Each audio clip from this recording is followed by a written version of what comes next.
தோற்றுப்போனான். இதன் காரணத்தை அறிய வேண்டி அவன் 18ஆம் முறை விரைவில் வரவில்லை.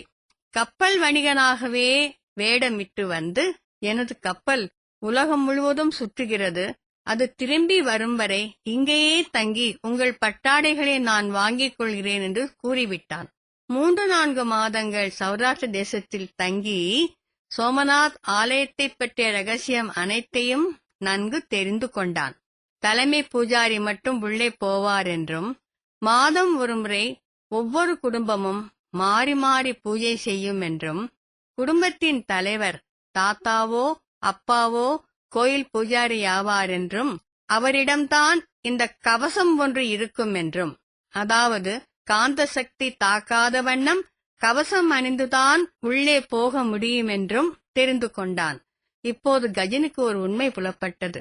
ஒவ்வொரு படையெடுப்பின் போதும் கோயில் வாசல் கதவை மிதிக்கும் பொழுது தனக்கு தலை சுற்றல் ஏன் வந்தது என்பதை நன்கு கண்டு கொண்டான். வந்தார்கள், வென்றார்கள், சென்றார்கள் மதன் எழுதிய நூலில் இவருக்கு இந்த பூஜாரிகளின் மீது கடும் கோபம் வந்ததாம். பிறகு ஒவ்வொரு ஆண்டும் பாத்ரபத மாசம், அதாவது புரட்டாசி மாதம் விஜயதசமி நாளன்று எல்லா ஆயுதங்களையும் இம்மக்கள் சோமநாத் ஆலயத்தின் மூலஸ்தானத்தில் குவித்து வைத்துக்கொண்டு கடற்கரையில் உல்லாசமாக விழாவை கொண்டாடுவார்களாம். பகவான் ஆயுதங்களுக்கு பெரும் சக்தியை தர வேண்டும் என்ற வேண்டுதலே இதற்கு காரணம். கடற்கரையில் உல்லாசமாக ஆடியும் பாடியும் சித்திரான்னங்களை உண்டும் மகிழ்வார்களாம். இந்த விஷயங்களையெல்லாம் அறிந்து கொண்டு மிக பெருமளவில் பட்டாடைகளை வாங்கிக் கொண்டு யாருக்கும் சந்தேகம் வராவண்ணம் கஜனி முகமது புறப்பட்டு சென்றான். பிறகு முன்பு அறிந்தபடி விஜயதசமி நாளன்று கப்பலில் படையெடுத்து வந்துவிட்டான். பெரும் படையுடன் வந்து உல்லாசமாக கழிக்கும் மக்களை கொன்று குவித்தான். ஆயுதமில்லாத மக்கள் மல்யுத்தம் செய்தார்கள். ஆனால் தாக்கு பிடிக்க முடியவே இல்லை. கடற்கரையில் 2.5 பவுண்டு பூணூல் மட்டும் கிடைந்ததாக அரபு நாட்டு வரலாற்று ஆசிரியர் இபன் பதூதா கூறுகிறார்.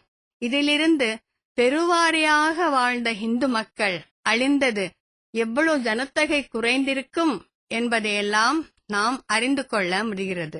இவ்வாறு படையெடுப்பு நடந்து முடிந்த பின்னும் அவன் சும்மா விடவில்லை. பலமுறை வந்து இவர்களுக்கு மிகுந்த தொந்தரவு கொடுத்து கொண்டே இருந்தான். பெண்களை இழுத்துக்கொண்டு போவதும், கற்பழிப்பதும், மீதமுள்ள ஆடவர்களை தாக்குவதுமாக மிக கொடுங்கோலான காரியங்களை மிகவும் கொடுமைப்படுத்தினான். இதிலிருந்து மீள்வதற்காக சமூக பெரியோர்கள் ஒரு முடிவு எடுத்தனர். தாம் பக்கத்து நாடுகளில் பட்டாடை விற்பதால் பக்கத்து ராஜ்யங்களிலும் இம்மக்களுக்கு பெரிய ஆதரவு இருந்தது. அந்த மன்னர்களை அண்டி பிழைப்பது என்று முடிவு செய்தனர். அதன்படி தேவகிரி மன்னர் இவர்களை காப்பதற்காக கரம் நீட்டினான். தேவகிரிக்கு கூட்டமாக சென்று குடியேறினர். அப்போது சாயத்தொழில் செய்வதற்கும் அங்குள்ள தண்ணீர் மிக வசதியாக இருந்தது. அவுரி இலை என்பது சௌராஷ்டிர மொழியில் அல்லப்பான் என்று சொல்லப்படும். அந்த அல்லப்பானை பெரிய ட்ரம்களில் கொதிக்க வைத்து சிவப்பு சாயம் காய்ச்சுவார்கள். இந்த சிவப்பு சாயம் பட்டு துணிகளுக்கு மிகவும் அழகாக மெருகேற்றும். இந்த சிவப்பு ஏறிய சாய பட்டு துணியை வாங்குவதற்காக விஜயநகர அரசும் மிகவும் ஆவலாக இருந்தது. ஆகவே விஜயநகரத்து மன்னர்கள் ஹரிஹரர், புக்கரும் இவரை அழைத்து கொண்டார்கள். ஹரிஹரர், புக்கருக்கு பிறகு வந்த அச்சுதராயர், சதாசிவராயர், அதன் பிறகு வந்த கிருஷ்ணதேவராயர் முதலான மன்னர்கள் இவர்களை மிகவும் மதிப்புடன் நடத்தி வந்தார்கள். கிருஷ்ணதேவராயருடைய தலையில் பரிவட்டமாக கட்டிக்கொள்ளும் ஜரிகை துண்டு வேஷ்டி நெய்வதில் இவர்கள் மிகவும் நிபுணராக திகழ்ந்தார்கள். இந்த ஜரிகை துண்டு வேஷ்டியானது மயிலிறகை போல் விரியும். இதை பிறகு திருமலை நாயக்கரும் அணிந்து கொண்டார். கிருஷ்ணதேவராயருக்கு பிறகு வந்த அரசர்களுக்கு பிறகு அச்சுதராயர், சதாசிவராயருக்கு பிறகு விஸ்வநாத நாயக்கர் என்ற சேனாதிபதி மூலம் இவர்களது திறமையை அறிந்து திருமலை நாயக்கர் இவரை மதுரைக்கு அழைத்துச் சென்றார். மதுரையை ஆண்ட காலம் முழுவதும் திருமலை நாயக்கரின் அரண்மனை சுற்றிலும் இவர்கள் குடியேற்றப்பட்டார்கள். மிக்க பெருமையுடனேயே வாழ்ந்து வந்தார்கள். மிகுந்த செல்வந்தர்களாகவும் வாழ்ந்து வந்தார்கள். ஆனால் சௌராஷ்டிர தேசத்தில் இருக்கும் பொழுது கற்று வந்த வேதாந்தங்களை எல்லாம் கைவிட்டு விட்டனர். நெசவு தொழிலிலும் சாயம் போடும் தொழிலிலுமே ஈடுபட்டு இவர்கள் கல்வி அறிவில், அதாவது சமஸ்கிருத கல்வி அறிவில் குறைந்தவர்களாகவே காணப்பட்டார்கள். ஆனால் தமது பண்டைய இலக்கிய பாடல்களையும் மற்ற மொழி பாடல்கள், அதாவது அவந்தி, மாகதி, விரஜபாஷாவில் பாடப்பட்ட பஜன் பாடல்களையும் பாடிக்கொண்டேதான் வேலை செய்வார்கள். இவ்வாறு வாழ்ந்து வந்த இவர்களை தஞ்சாவூர் சரபோஜி மன்னன் அழைத்துக் கொண்டான். மைசூர் அரசர் ஹைதர் அலியும் தம்மோடு அழைத்துக் கொண்டான் என்றெல்லாம் வரலாற்று இருக்கிறது. ஆகவே பொதுவாக மதுரையில் மிகுந்த ஜனத்தொகையுடனும், மற்றபடி திருச்சி, சேலம், கும்பகோணம், தஞ்சாவூர், காஞ்சிபுரம், மைசூர், பெங்களூர், திருப்பதி, ஆரணி போன்ற பல இடங்களிலும் பரவி வாழத் தொடங்கினார்கள். நெசவு தொழிலும் சாயம் போடுதலும் இவர்களுக்கு முக்கியமான தொழிலாக இருந்தது. பாட் என்றால் சமஸ்கிருதத்தில் பட்டு என்று பொருள். ஆகவே பட்கார் என்று அழைக்கப்பட்டார்கள். இந்த பட்கார் என்ற சொல் தெலுங்கில் சென்ற பொழுது அது பல்காராக மாறியது. எப்படியெனில் பழுகா என்றால் தெலுங்கில் அமைதி என்று பொருள். எப்பவும் அமைதியாகவே தம் தொழிலுண்டு தாமுண்டு என்று இருப்பதினால் இவர்களை பல்கார் என்று அழைத்தார்கள். அந்த பல்கார் என்ற சொல்லை இவர்கள் மிக்க ஆர்வத்துடன் ஏற்றுக்கொண்டு இன்றும் தம்மை பல்கார் என்றே அழைத்துக் கொண்டு வருகிறார்கள். இவ்வாறு சௌராஷ்டிர மக்களின், தமிழ்நாட்டில் வாழும் சௌராஷ்டிர மக்களின் வாழ்க்கை வரலாற்றில் கஜினி முகமதின் படையெடுப்பு ஒரு முக்கிய காரணமாக இருந்திருக்கிறது. இதனால் தான் பெரும்பான்மை சமூகம் இப்பொழுது சிறுபான்மையாக மாறிவிட்டது. கஜினி முகமது படையெடுப்புக்கு முன்னாலும் இவர்களது வரலாறில் சில வார்த்தைகள் கூறப்படுகின்றன. அதாவது தைமூர் என்ற முரட்டு ஜாதியினர் இந்தியாவின் மீது படையெடுத்து வந்த பொழுது தைமூரை கொன்ற பெண்மணி சௌராஷ்டிர நங்கை என்று கூறப்படுகிறது.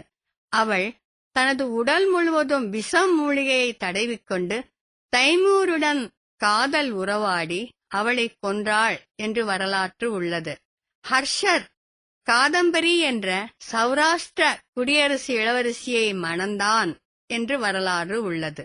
மேலும் சௌராஷ்டிர தேசத்தில் துவாரகா பட்டணம் உள்ளது. கிருஷ்ணபிரான் துவாரகையில் வந்த பொழுது இம்மக்களுடன் கூடி கலந்து பேசி சௌரசேனி மொழியை பேசினான் என்றும் துவாபர யுகத்து புராணத்தில் கூறப்படுகிறது. கிருதயுகத்தில் ஜோதிர்லிங்க புராணத்தில் இவர்களுடைய வரலாறும், ராமாயண கால திரேதா யுகத்தில் திரிசங்கு சொர்க்கம் என்பதில் சௌராஷ்டிர மக்களை பற்றிய செய்தியும், துவாபர யுகத்தில் கண்ணபிரானோடு பழகிய செய்தியும் கூறப்படுகிறது. கலியுகத்தில் வரலாற்று உண்மையாக இவர்கள் வாழ்க்கையில் பற்பல செய்திகள் பதிந்துள்ளன. தமிழ்நாட்டிற்கு வந்து சிதறி வாழும் மக்கள் வரலாற்றை பற்பல அறிஞர்கள் ஆராய்ந்து கூறியிருக்கிறார்கள். தற்சமயம் இவர்களுடைய கலாச்சாரத்தை பற்றி 1930 நாம் இவர்களுடைய திருமண வரலாற்றை பற்றி சற்று பார்ப்போம்.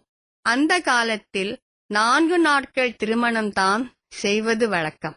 4 நாள் திருமணம் எப்படி நிச்சயிக்கப்படுகிறது என்றால், பழைய சௌராஷ்டிர தேசத்தில் கடற்கரை பகுதியில் உல்லாசமாக இருந்ததைப் போல், விஜயதசமி திருநாளை கொண்டாடியதைப் போல், திருமலை நாயக்கர் காலத்தில் மதுரையில் குடியேறிய பிறகு வைகை ஆற்றங்கரையில் திருவிழா கொண்டாடினார்கள். அப்போது பெண் பார்க்கும் படலம் நடக்கும். மாப்பிள்ளை வீட்டாரும் பெண் வீட்டாரும் கலந்து பேசி பெண்ணையும் மாப்பிள்ளையும் பற்றிய விவரங்களை சேகரிப்பார்கள். இவ்வாறு சேகரித்த பிறகு நிச்சயதார்த்தம் செய்து கொள்வதற்கு நாள் குறிப்பார்கள். அந்த நிச்சயதார்த்தம் பெண் வீட்டில் தான் நடக்கும். அவ்வாறு நிச்சயதார்த்தம் நடக்கும் பொழுது பவுலாஸ் சொல்லுதல், பவுலாஸ் சங்கத்தே என்ற ஒரு சடங்கு இருந்தது, இப்போதும் இருக்கிறது. அந்த பவுலா சொல்லுதல் சடங்கிலே தாம் சோமநாத ஆலயத்தை வழிபட்ட விதமும், அங்கு நடந்த கஜினி மகவின் படையெடுப்பும் ஆலய அமைப்பும் பேசப்படும். பிறகு எந்தெந்த மன்னர்கள் தம்மை ஆதரித்தார்கள் என்றும் பெண் வீட்டுத் தலைவரும் பிள்ளை வீட்டுத் தலைவரும் பேசிக் கொள்வார்கள். அப்போது அவர்கள் தலையில் திருமலை நாயக்கரின் தலையில் மீது கட்டப்பட்டிருந்த பரிவட்டம் போல் ஜரிகை துண்டை கட்டிக்கொண்டு இந்த உரையாடலை நிகழ்த்துவார்கள். இது இவ்வாறாக தமது வரலாற்றை வாய்மொழி மூலம் நிலையாக பாதுகாத்து வந்திருக்கிறார்கள். எழுத்து மொழி மூலம் சௌராஷ்டிர ராமாயணம், திரு வெங்கடசூரி சுவாமிகள் இயற்றிய சௌராஷ்டிர சங்கீத ராமாயணத்திலும் அவரே இயற்றிய நவுகா சரித்திரம் என்ற சமஸ்கிருத நூலிலும் முன்னுரையில் கூறப்பட்டிருக்கின்றது. மேலும் வெங்கட்ரமண பாகவதர் தியாக பிரம்மத்தின் பிரதம சிஷ்யராக திகழ்ந்தார். அவரும் சௌராஷ்டிர இனத்தை சேர்ந்தவர். வாலாஜாபேட்டையில் பிறந்தவர். அவரும் தமது கீர்த்தனை நூலில் சௌராஷ்டிரை பற்றிய வரலாற்று உண்மைகளை எழுதியிருக்கிறார். திருமண காலத்தில் சடங்கில் போது வரலாற்றுகளை பேசிக்கொள்ளும் இவர்கள் 4 நாள் திருமணத்தை மிகவும் உற்சாகமாக கொண்டாடுவார்கள். நிச்சயதார்த்தம் முடிந்த பிறகு பெண் வீடும் மாப்பிள்ளை வீடும் சுண்ணாம்படித்து சுத்தம் செய்யப்படும். அப்போது பூஜை அறை சுவரில் தமது கோத்திர ருஷியை ஒரு தேரில் உட்கார வைத்திருப்பது போல் சித்திரம் வரைவார்கள். இவர்கள் 64 ருஷி பரம்பரையை சேர்ந்தவர்கள். தனித்தனி கோத்திரம், தங்கள் கோத்திரத்தின் பெயரை எல்லாம் கூறிக்கொள்வார்கள். ஒரே கோத்திரத்தில் பெண் எடுக்க மாட்டார்கள். மற்றபடி ஜாதி மத வேற்றுமை கிடையாது. சௌராஷ்டிர மொழி பேசினாலே போதும், அனைவரும் ஒன்றுதான் என்று கூறி பெண் எடுத்து வாங்கிக் கொள்வார்கள். வைஷ்ணவர் சிவன் என்ற வேற்றுமையும் கிடையாது. இவர்கள் பெயர்களில் ராமகிருஷ்ண ஐயர், கோவிந்த ஐயர் என்று வைஷ்ணவமும் சிவனும் கலந்து ஐயர் என்ற பட்டத்துடன் பெரும்பாலும் இருக்கும். மேலும் பாகவதர் என்ற பட்டத்தையும் இவர்கள் வைத்துக் கொண்டார்கள். வெங்கட்ரமண பாகவதர், ராமகிருஷ்ண பாகவதர், சிவசாமி பாகவதர், இப்படி பாகவதர் என்ற பட்டத்தையும் வைத்துக் கொண்டிருக்கிறார்கள்.